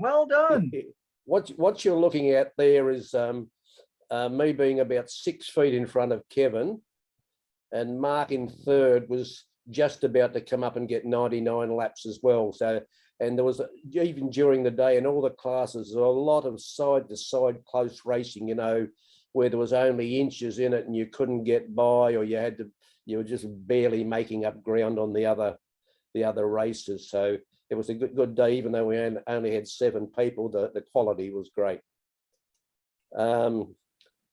Next up was our LMP and GT1 class. Bit of a mixture of cars there. Slot at first place was, and then the car, number 2 car, I actually sold that to the guy, and when I loaned it to him one day, and he beat me with it. So I said, well, I'm not going to stand for you beating me with my car. It's your car now. I've just given me some money. I ran the Revo slot Toyota GT1 there, and then we can see some variety. I think there's a sideways Daytona prototype at the back, and there's a couple of Revos in there as well. And just another look at that. I didn't make it into big font this time, but Kevin really had his slotted car going well, and he had that's probably equal to our track record at 104 laps. So I was quite happy with that anyway to run third. Next up was our Polycar Formula Ones, but in this case, Greg, I did run a fly car because I don't have a Polycar yet, but there's my fly car at the front. So 2 wins for the day. It was probably as good as I've done since I've been racing with these guys, and that was probably by about 8 laps was the best run I've ever had in that in the 70s Formula One class. Wow, that doesn't speak much of the Polycars against that fly. Yeah. Although the couple of the guys were missing, in previous rounds have been up in the high 90s. So I'm not getting too cocky about that. I'll just take the win on the day and be prepared to eat humble pie when the fast boys come back. The next bit is this is something for Jeremy. Jeremy asked me a couple of weeks ago about showing some of the chassis under these hybrid, part brass, part plastic cars and things. Just a little bit of background there. Barry Picture owns a raceway about 45 miles from my hometown of Launceston. He is originally from Toronto, John. You might be interested in those. So we call him the expat Canadian. And as I'll point out, when the pictures come up, he was doing a lot of. He decided to go into pretty much production with what was called the Tassie Devils chassis, and he had a lot of a local machine shop make up some components which he just assembled to various adjustable wheelbases and body widths as well. So later on, it's evolved so that some of the cars, like Sideways, for instance, one of the, I think Mark, who ran third, has got a sizable brass plate under his Sideways car, so to get the low C of G. So the interesting thing is Barry is a bit of a purist. He doesn't like lane markers, polluting the look of cars. So they put white dots on the bottom of the chassis. Then you colour it to what lane you're on. So he is. This is. I'm not sure whether there's a plastic underpiece or it's just painted on the bottom of the brass chassis, but one of his trademarks is this, narrow single point mounting bit at the back, probably so that it doesn't get caught against the body or anything like that. Generally uses 3mm axles in these. As I put in the intro, the tyres are made out of like an industrial rubber. It might be called EDMS or something like that. And some of these tyres have been around for over 10 years and they just don't wear out. So, but they work on his track. He uses the is that the slotting plus or the scale auto guides on a lot of his cars. So there's another variation of the chassis. So that's on a much narrower car. You can the brass is quite evident there. One of Dennis's compatriots, Russell Sheldon, I think Barry actually sent him some cars many years ago. So and there was a chap in England, I don't know whether he's still about, a fellow called Mark Gusson, who was quite a modeler of repute when it came to slot cars, and Barry used to have converse with him a lot. That's pretty much a variation on the first chassis I showed. This looks like there's been some scraping there, so this might be a plastic liner on the bottom just to so that it doesn't doesn't short out the track or anything like that. This isn't some special sort of wide braid. It's just the little plate that the guy puts under his when he puts it in his box so that it doesn't foul up the braids. What have I got next? The things you find when you're on the internet. And we've got, most guys would probably recognize Eddie Shorer and Frank Sisto there. And I just did a little bit of a closer up of him there to put him front and center. Yeah. What was the picture from? From the LA Slot Car Museum. Yeah, they must have had a group visit there or something like that. And I was looking for some other stuff on the LA's Slot Car Museum site and found that. So yeah, I thought I'd throw that in there. Yeah, it was a Far Out Club race at well, yeah, okay. The LA Slot Car Museum. Yeah. And I think that's about me done. I'll just quickly look. There's no other incriminating evidence at the back end. No, that's it. Thanks. So I'll stop the share. All right. Good stuff as always. Thanks for sharing. And does anybody else have any past, present, or future racing activity or club activity that they want to share and talk about or ask about club-related things? Mike, what's up? Don't forget to unmute. This marked my return to 124th racing yesterday, and bending chassis. I was fastest or second fastest on every lane, but man, I was off a lot. Getting back to the 124th racing was really interesting. They're, been doing magless racing, so the timing is really a difficult thing. Plus the fact that you have to hold it down for like a second and a half on this one section through a banked corner. And it was like, wait a minute, I can't hold it down that long because it'll crash, but it doesn't. But yeah, it was great. One of the guys that I race with set up my car for me, and he did a great job. Now I got to fix it. But yeah, I ended up in 4th out of 5, but I was quick. Hey, not last. Yeah. What kind of cars were you running? What kind of cars were they? The 124th LMPs, so Cool. unlimited weight. They weigh about 75 grams, and they have a motor that's, I think, 45 or 50K.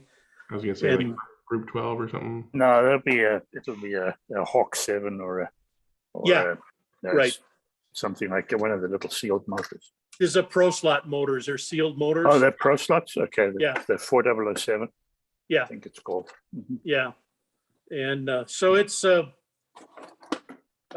was a interesting return. Now I just have to get my timing back because I haven't raced those for about 2.5 years. So it was interesting to get back to it. It takes a little bit to get that down. Yeah. They got. Can you show us the extra bench car speed. then, Mike? Was Courtney holding up the kind of car? Is that the kind of car Courtney's holding up? Yeah. with? Yeah. Yep, that's it. In Show us fact, the that's chassis. the one I have, only mine's green. Show the That's, chassis again, Courtney. Show the chassis. Show the chassis. Sorry. There we go. Yep, C, that's it. C20. What is this? A C25? No, C21. C21. That's exactly what it is. Yeah. So a couple weeks ago at our deal, I finished second the last 2 times at our LMP races. Yeah. Mike, One the of the track good that you ran stuff. on, was it foam tires with glue or? Oh, yeah. Yeah, it's foam tires with glue. I mean, some The, places, if anybody wants to look at the track, it's called the Green Hornet. It's in Malaga, Washington. They've got some pictures up on Facebook if you want to look at it. Yeah, it's 123 feet long, and we were doing about 3.5 seconds around that 123-foot track. So it's pretty quick. Mm-hmm. good deal. 3.5 second laps are tough for turn marshals. Well, we it's only had think about it. 8 cars on a 120-foot track, even if they're evenly distributed, that's only 15 feet between cars, right? And they're running at 3 second laps. So a guy comes off, and if you're a little bit slow putting him on, then the guy on the lanes either side of him are coming by you probably twice in that time. Yeah. Yep. It's not easy. Well, do the marshals wear any sort of like facial protection or? Get some of those gloves that are like knife proof. With the height that those tracks are above the ground, I wouldn't think that facial protection is the biggest problem. Get a cod piece. Yeah. All right. If somebody flies off the banking, they have a record of 16 feet in the air. Off the high bank. Wow. Yeah, off the high bank. Yeah. It's crazy. Hey, any slot racing is good slot racing. Mm-hmm. Right. All right. Thanks for sharing, Mike. And Dennis has his hand up. What's going on in your neck of the woods? Club racing this weekend is at Electric Dreams. We are running I think this is the first time we're running the class the classes that are called GTE Pro and GTE Am. So it's GTE cars or GT3 cars. And we set up 2 different classes. One, an amateur class for beginners, light magnets, non-podded chassis, so Carreras and Scalextric and maybe, things like that. Guys can run those with a minimum, just change to rubber tires, run those. They'll run in amongst the pro cars. The pro cars are obviously Nsr, Sideways, TA71, Scale Auto, anything like that with a pod in it, all GT3 and whatever.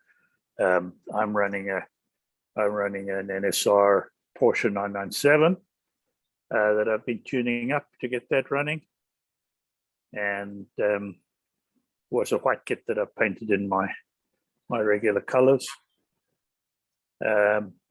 It's actually a white chassis, but which is the hard one, but I sprayed it just to put people off.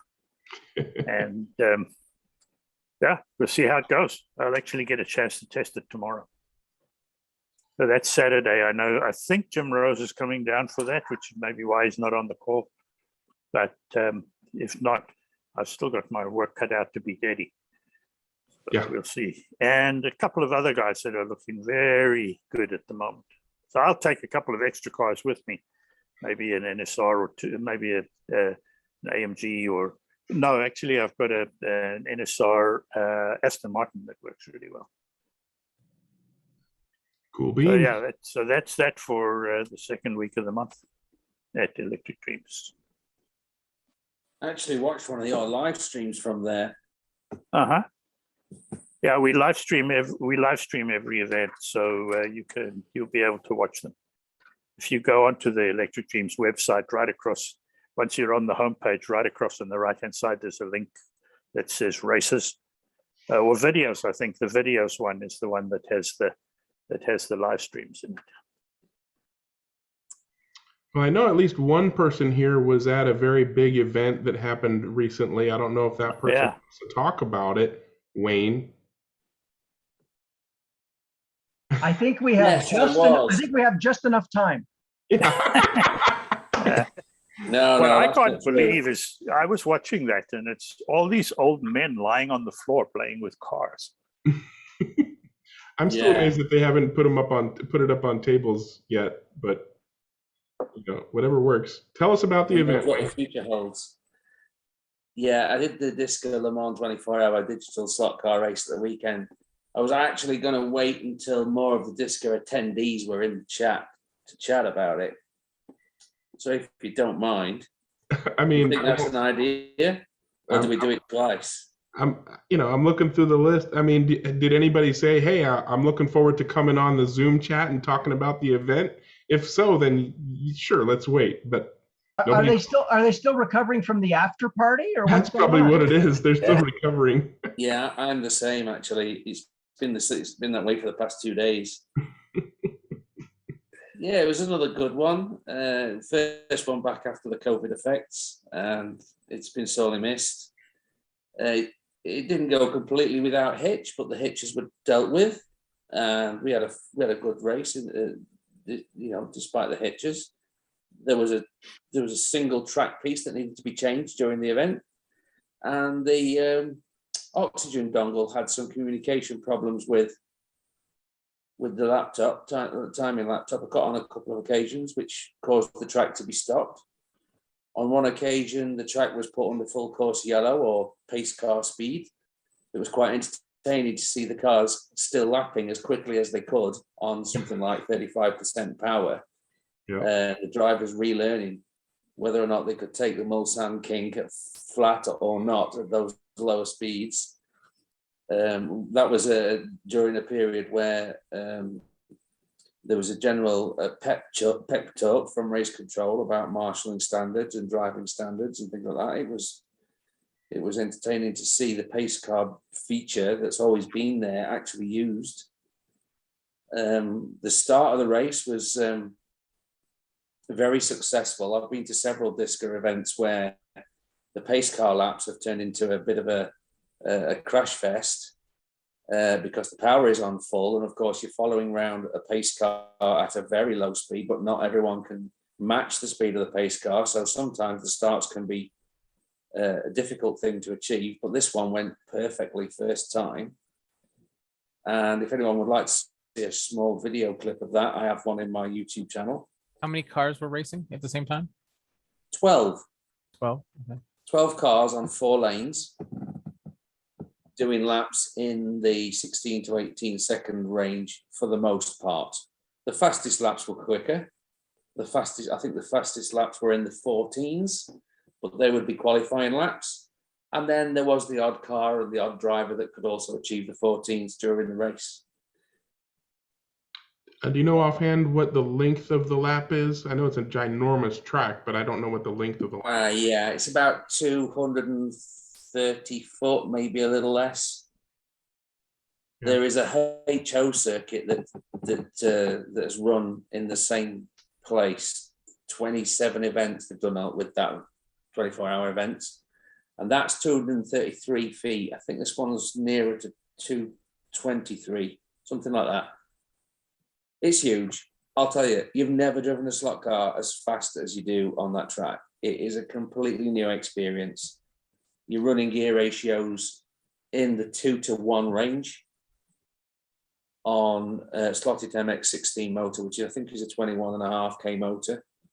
And other cars in other categories are using the flat 6, the basic one, the one with the yellow wrap.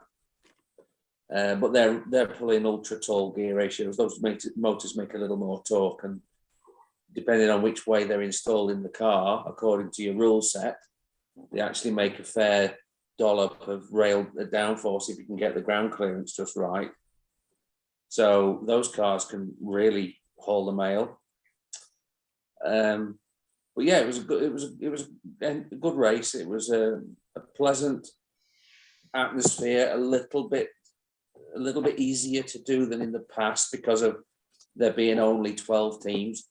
You add another 4 teams to that, and you've got another 20 bodies in the room, another 4 cars on the track, and it can become a lot more difficult to stay out of traffic trouble.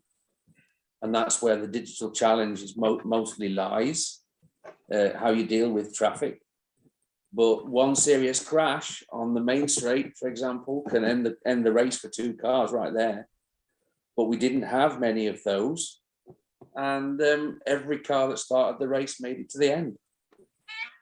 Wayne, what is the entry fee, or how is the actual event funded? From entry fees. The entry fee for a team, I think, is about £225. It's not a cheap thing, but you don't do it often. And it does take 3 days. We start with practice at midday on Friday. The race itself doesn't start till 3 p.m. on the Saturday. So there's hours of practice, and I think there's 4.5 hours of qualifying in different sessions. 2 sessions on the Friday night, one of which went dark, so that everyone had experience of what it was like to do laps in the dark. And then another qualifying session of 1.5 hours on the Saturday morning. And then the formalities, where we have team presentations and photographs and Concorde d'Elegance, and the cars are all in Parc Fermé, so they're all stood on the grid for a long period before the start of the race, and everyone gathers around to take photographs and one thing and another. It's done in a really nice way with a lot of traditional elements, and there's a really, really nice event program which takes the form of I think it's about a 16-page full color booklet. It's fantastic. There's a lot of effort goes into organizing one of these, and a lot of effort from the teams too. Outside sponsorship or funding that comes in as well? Not as we speak. No. It's not an impossible thing potentially for the future, but it's about how many people want to get involved in organizing it. It's a big thing. I mean, I've heard several people express the opinion that they'd like to see a live stream, and yeah, we all would. I know that there are individuals in the chat that would have thoroughly enjoyed the ability to have looked in, but there were people uploading clips to YouTube, to Facebook, etc., and taking screen grabs of the race control I was going to say, Wayne, places. if you'd be kind enough to put the link to your channel in the chat, because I did watch yours, and as I said, you did your best Murray Walker talking about like what was going on. It was awesome. Well, thank you very much. Yeah, and one of the nice things that I noticed about this year is that there were more people doing more live updates, uploading clips to YouTube, uploading pictures to Facebook and things like that, not only in forums but also on Facebook. So that there was a lot more live updates happening this year than I remember in previous years. And of course, I think that's true. We have John Soden's full feature film to look forward to in a few weeks. I'm sure will be fantastic as before. Yeah, we all look forward to that. I'm really, really pleased he came along. I actually thanked him personally. I think I spoke on behalf of us all in that respect. We really love the fact that he's been to as many as he has, and he's done such a good job. We really missed him in 2019, and I hope he sees fit to keep coming back. Good stuff. Fantastic event. Hopefully I can see one in person at some point in time. Yeah, Matt was raising his hand, and Dennis has his virtual hand up. What's up, Matt? So just a question, or something maybe for the future if it wasn't done this time. I always, when they have like the 24-hour races or endurance races, I always love the pictures of the cars after they've raced. And very few people actually take pictures of them. And I'm like, that's the awesome part, seeing the exhaust residue, seeing the little nicks and dings. And it's just so much character. I would love if that event happened again in the future, take as many pictures as you possibly can of those cars. I think that's like the coolest thing ever. If I had a car that raced 24 hours, it would be in a glass case. I think that would be the coolest thing to tell my friends of, look at this car and this is what happened, or whatever the case is. Maybe it's just the dork in me, but I think that would be super awesome. So I'm very hopeful that happens. And if it doesn't happen, try to think about that in the future so you can share with everybody. Yeah. I've got photographs that I've shown in the chat from my entry in 2017, and the body shell was completely finished. However, a lot of people have learned a lot over the past 9 editions of the race, and for the most part this year, the cars survived rather well. There were 1 or 2 notable exceptions, but I'll leave that to the teams in question to speak of. Yeah, a lot of teams, the teams that post pictures of their cars on various forums, usually will also post a picture of the aftermath, either because they're proud of how little it's been damaged, or they want to show off how much it's been through and still finished. Yeah, the body shell the body shell on the car that I raced had actually done. This was its second 24-hour, so they can be made to last. Yeah, I did notice a lot more teams with a lot less damage this year from the pictures that I've seen. Yeah. Good stuff. All right. Well, the floor is open. We've got about 25 minutes to waste. Anybody got any slot related things they want to talk about? Courtney? I wanted to make a comment because I thought about this the other day. I had a little chat with Wayne, and I thought we should do a 24 hours of Daytona over here. And really, I'm nominating Greg to put that on. I thought we could all, we all have some sort of track. I've got some Scale Electrics, I've got some Carrera, and I thought we could get Maurizio over here, and you could put this slotted whatever oxygen program together for a 4 or 6 lane track.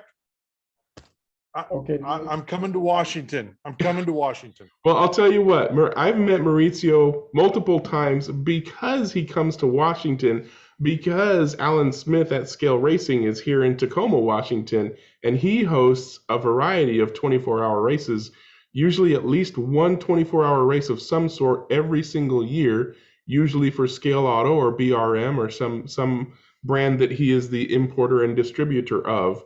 So if you want to get in on a 24-hour race in the United States and you want to shake hands with Maurizio Ferrari, you want to pay attention to what's happening at scale racing so you can come to one of those events. No, I want to use the DISCA rules in the US. Well, I'm not organizing that. As Wayne said, that is a Herculean effort, and no, somebody else. And I think, Greg, you are the Hercules of worldwide slot. If it happens, it will be, if it happens at all, it would be with my assistance at Alan's track if he retrofits oxygen into one of his wood tracks. That might happen at some point in the not too distant but unknown future. Otherwise, we could put a plastic track on top of his wood one like they do UK. And you know what? No, you know what? I know Alan well enough to know that it's more likely that when Slotted releases their Polycar oxygen lane changer into the world, that he would be more likely to slap a Polycar 4 or 6 lane track on top of his wood track with Polycar lane changers, and then host a 4 or 6 hour endurance oxygen race to see how well that goes. That's the way you start. Absolutely. You run a small one, you run a 6 hour as an experiment. You don't run 4 or 6 lanes, you run 2. You run 6 to 8 cars. I've got my plane ticket, and I'm open, Dwayne, I'm open for sponsorship. I'll paint Batman on the car. Aren't there some guys in Michigan that run a 24-hour race? Yeah, over the Cloverleaf racing in Michigan, there's a race. You know, one of the hard things about a 24-hour race is usually the racers have to qualify. They actually have to be good racers. So I'm liking Courtney's idea because, you know, that could be, it could be one of those things where we could say, okay, people who are on worldwide slot car track automatically get a spot to race, right? You get a billet as a driver. And then I like Courtney's idea so well. I think he should, since he's already got a plane ticket, we know he could show up. So I think he should organize the whole thing and somebody else should provide the venue. Now, I just sold my house, guys, so I'm essentially homeless. This backdrop that you see is a past track. I'm beholden now to my wife, and I don't know how much longer I'm going to be allowed to do the things I do in this house. But DeJuan Clark talks. He was asking about sponsorships. Apparently, DeJuan's ready to just start multiple homes. He's out in Vegas. He's got sunshine. The weather would be guaranteed. He's some kind of land baron. He's talking about all these buildings he's going to be putting these slot car tracks in. I don't see where a venue is a problem. DeJuan, I'll come out to Vegas anytime you want. My wife will show up. She'll serve orders. She won't bring us orders that we make, but she'll give us orders and serve up more orders for us at all times, 24 hours a day. The 24 hours of Vegas. I love it. It never closes. That is brilliant. Plane tickets to Vegas are really cheap right now too. So Juan, you're in. I'm loud, I'm laughing. The right questions. DeJuan's asking questions like, so with this 24-hour Le Mans, is there sponsorship? Like he's even thinking he wants to sponsor a race. Like he's asking questions like, we've got cars called slot cars. And we're going to Vegas. Slots. We could get one of the big houses there to sponsor this thing, you know, for their slots. DeJuan can sponsor it. He's our guy. DeJuan, can we put like that? DeJuan, can we get? Listen, he's bought up all of the Revell slot car track in existence. If a free piece of track is out, this guy can just order it up. I don't see a problem with him doing this. I like we could 3D right now. We could 3D out to go buy whatever he needs. We could 3D print some Revell lane changers. We could 3D print some Revell lane changers, put them in the Batman layout. We could get Brunswick Bowling to sponsor it. A digital slot car track Batman layout. What if we did this? I had this thought. So yes, we're all over the country, but what if we had one standard layout that we all could run? I mean, you all look like upstanding gentlemen to me, so I would take everybody at their word. I would cheat. He doesn't know us very well yet, does he? It's for no money. It's for no money. but have a standard track, and we all just run time trials with pick a car, you know, and we all just say, hey, this is what my numbers were, and see how they stack up. All right. That's basically what proxy racings do. Okay, if you're looking for sponsorship, hang on. I know the CEO of the company that sponsored this car. You see right here, Studio 65. Yeah. Oh yeah. My daughter actually sponsored this car in the Canada series, a Micro Cup series. So basically, Yeah, because it's micro sponsorship. Exactly. It was An endurance on the Batman track would be a fantastic thing, and I personally have always wanted to come to Vegas, so there's danger. Okay, cool. Yeah, well, I'm just gonna say that here's the car that she created. Sorry, here's the car that she created that we would take to the racetrack for the kids to play with. DeJuan Clark's 24 Hours of Batman International digital slot car race. Oh, we're getting some smack talk today. Right now, probably can get John Kidd over there if you collect up enough tin cans so you can turn them in to buy gasoline. You know, he might show up from Canada. And the LA guys are just like an hour or two away. So you know what's really nice to see? It's nice to see that what I did at the weekend has really sparked some ideas. It's fantastic. I think you all wanted to play, didn't you? We could call it the Atom Cup. The Atom Cup. Oh, that's brilliant. Yeah, there was a guy on the digital slot car. There was a guy on the digital slot car public group in response to one of the many videos and posts about the Le Mans 24 oxygen race. So we should do that in the States. I'm like, yeah, go for it. Yeah. I can see the t-shirt now. I feel a strange stirring in my controller. yeah, everybody wants to have that race, but nobody wants to, organize it and do. That's the hard part. DeJuan's on the brink of a yes right now. Look at that face. Look at this. You can see the cogs turning. He's like, small. He's like, we could actually do this. Yeah, he's over there. I've actually been involved. You just have to plant a very little large seed. events. So it's kind of intriguing, but no, I haven't. That's intriguing thought. And you're a rocket scientist, so you can outthink all of us to get this done. Mr. Brilliant DeJuan Clark. All right. Well, Big Den has his hand up. What you want to talk about, Big Den? Just a couple of general comments and things that have got on. The prospect of Wayne going to Vegas, pity to still haven't got Concorde running or flying. He'd probably be there in 53 minutes and 27 seconds. The other chestnut. The other one. I'm gonna ask my marina if I could organize something like this and run it in one of the marina warehouses during the summer.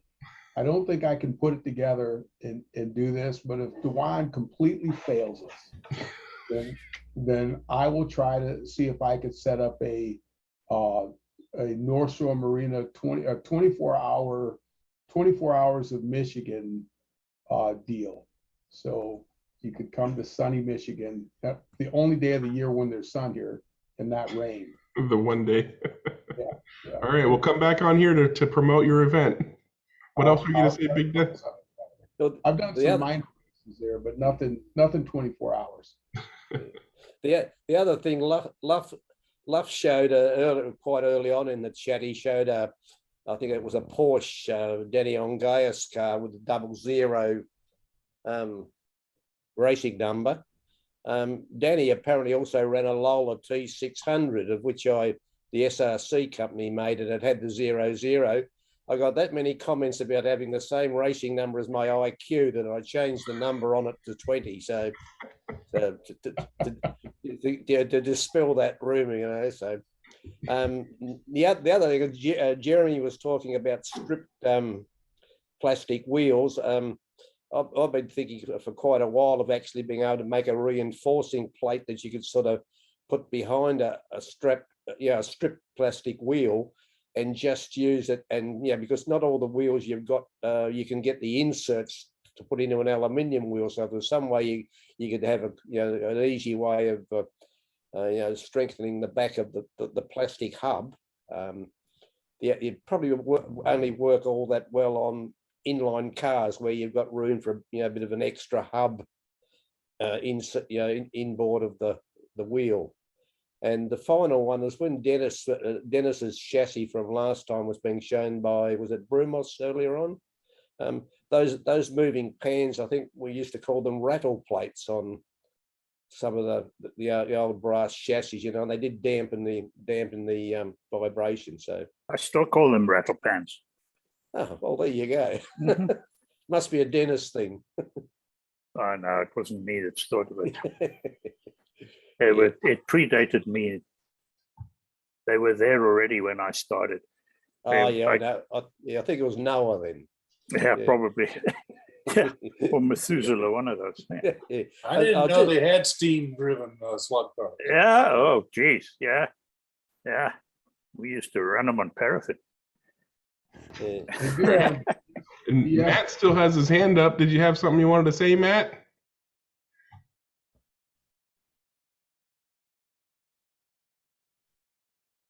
Pokety poke, poke, poke. Yeah, there we go. Sorry. I think I'm getting off topic now. I think this was just general talk, but and this is a dead horse, but using a website to give you a picture of what your track is. I've looked at a couple of different ones and I've had zero success.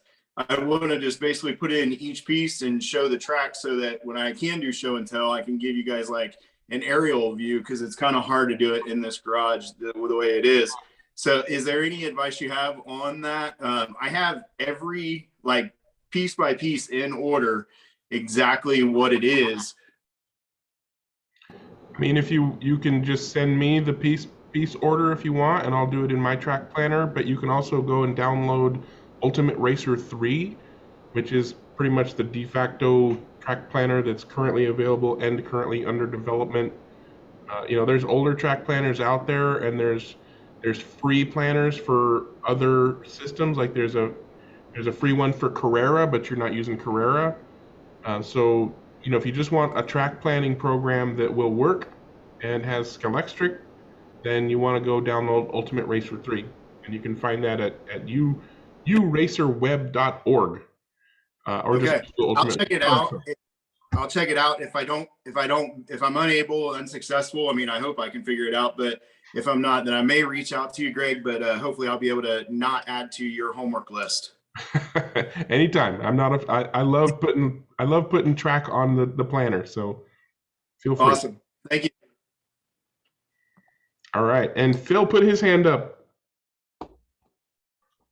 Yeah, I just put my hand up because I wanted to add in for Matt the software that I use, and it seems that in the last couple of months I've gotten an update every time I launch it. It's AnyRail.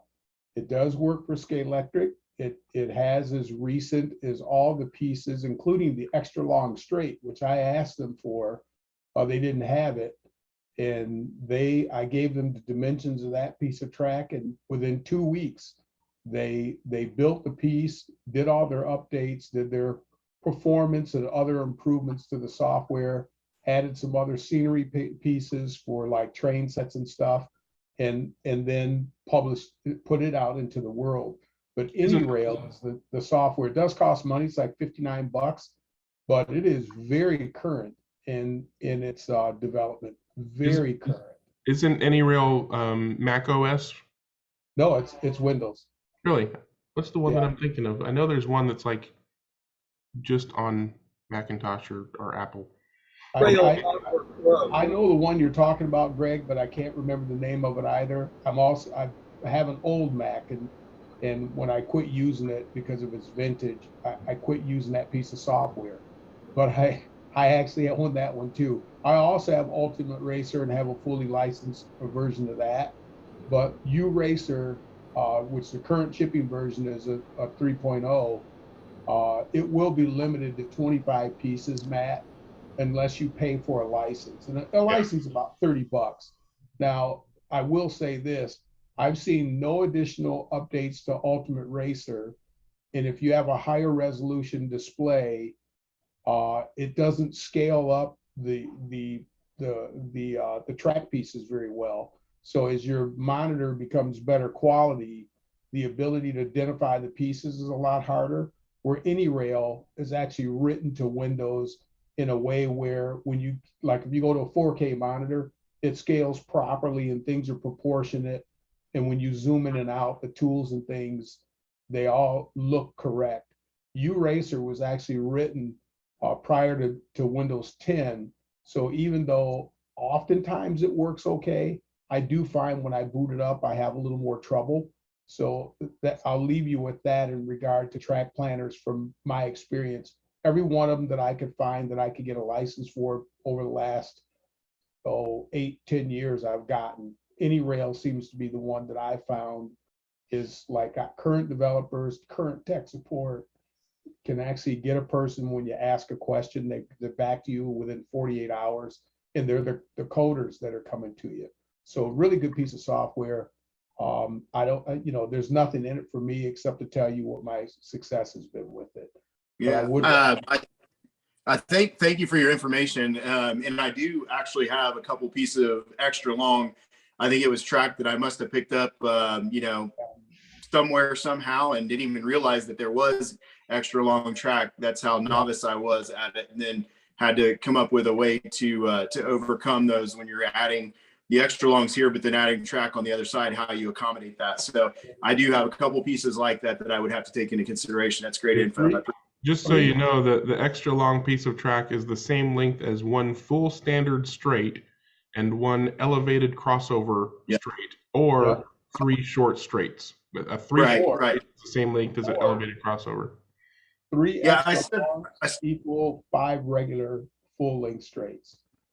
3 what? I stood on 3 that side of the track. 3 extra longs end to end is the same length as 5 regular full length straights, right? The extra long ones, but the regular full straight, it takes 5 of those to make 3 of the extra longs. So if you have 3 extra longs, you could put it on the other side of your track with 5, and you'll have an appropriate deal, right? Did anybody ever hear about what happened to the guy that wrote Track Power?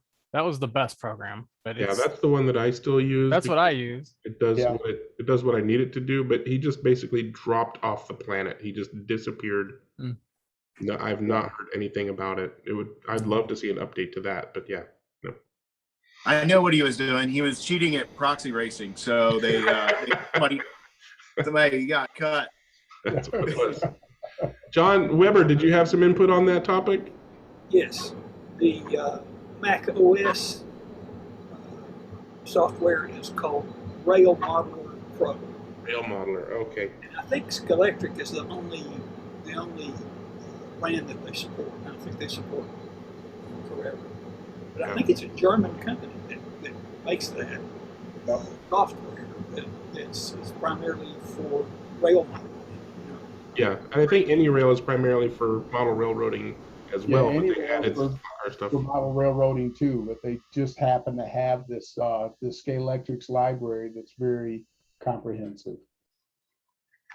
Yeah, one of the nice things about the Ultimate Racer is that the track library can be updated by end users, right? It's just a text file with the appropriate lengths and radiuses of various things. So if you know the dimensions of a track piece, you can add it into the planner by going in and editing the text file. So a lot of times you'll see on forums when there's a new type of track or new track pieces released, people will say, here, drop this into your track database thing to add that piece to Ultimate Racer.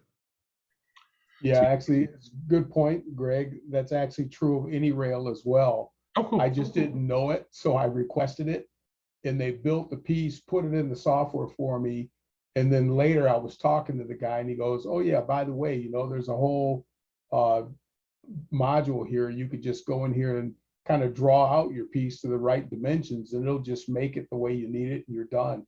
I went, "Wow, okay, cool, thanks. Why'd you make it for me?" He said, "Because you requested it." Nice. Yeah. Yeah, and one of the other differences with the Ultimate Racer is that they have different licenses, right? If all you want is the track planner, then you pay a lower cost for the track planner only license, or if you want the race management, you pay a different license fee, or you pay one big license fee and get everything. I don't know what the prices are off the top of my head, but if budget is a concern, then that's something that you can take a look at as well. Yeah, and Ultimate Racer has been talking about a version 4 now for a couple of years. They put up a couple of years ago in July, they put up that they were beta testing the version 4. So I imagine at some point we're going to see some big upgrade there. Yeah, that's the next version has been talked about for a while. So I wouldn't hold your breath, but yeah, and hopefully one of these days we'll see that. So we got 5 minutes left. Anything else anybody want to throw in there or throw out there or ask about there? Hey, when you guys are racing in club races where you don't have marshals, do you prefer where you set your token down kind of to where you were, or do you prefer to start behind the line every time there's like a heat? Just curious. It depends on how you run your rotation. If you're. No, I'm just saying if you got to pick your rotation, how to set it up. Like for our club, I've noticed a lot of the guys, they forget where their token is. It's dinking around. I don't know. I'm just curious how other people are doing it. Use more valuable tokens. Like if they put $100 bill down, they'll never forget where it is. When we run races at Allen's where we rotate in and then out and then back in, and we move our car from lane to lane, when we come out of rotation, we'll set our car on the track on the infield or whatever where we need to go back in when we come back into lane 1. It's 135-642 is on a 6-lane track. How the rotation goes, the European rotation they call that.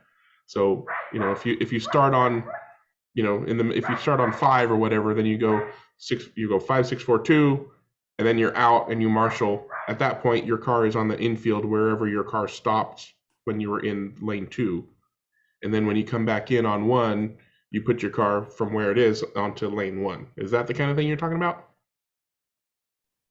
Yeah, like like in race coordinator, you can set up heats and you can set up rotation race and you can do European rotation race, but then there's so many options after that, and it's just we're trying to figure out what most people do instead of just you just jump in, rotate, race, and then when the track power goes off after 3 minutes, go put a token down, or just have everybody start back behind the line and start the race over and let it estimate segments. I don't know. I'm just I'm trying to figure out something better because right now the racing is just kind of boring. So I mean, it depends. I think it depends a lot on how upset guys are for losing partial laps.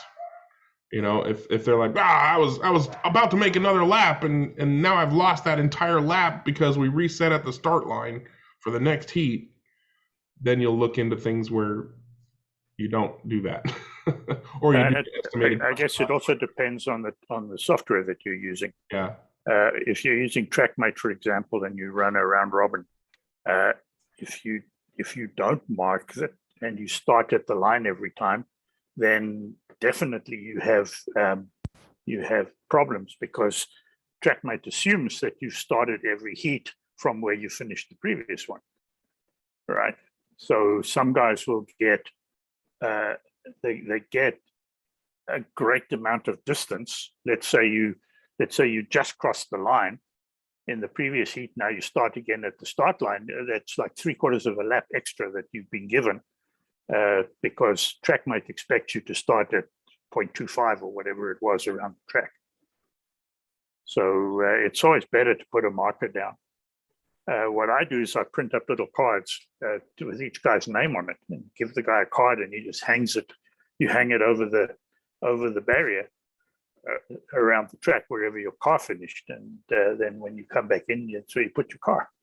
Yeah, I was thinking about getting like a clothespin with their names on it and sticking. Yeah, something like that. That'll work too. But the problem is, I mean, like we've got some 70-year-old guys who, they don't know where they're at half the time. We're like, hey, you're in here. They don't know where their token is. Hey, you don't resemble that remark. You guys are all with it. What are you talking about? You guys are sharp as a tack.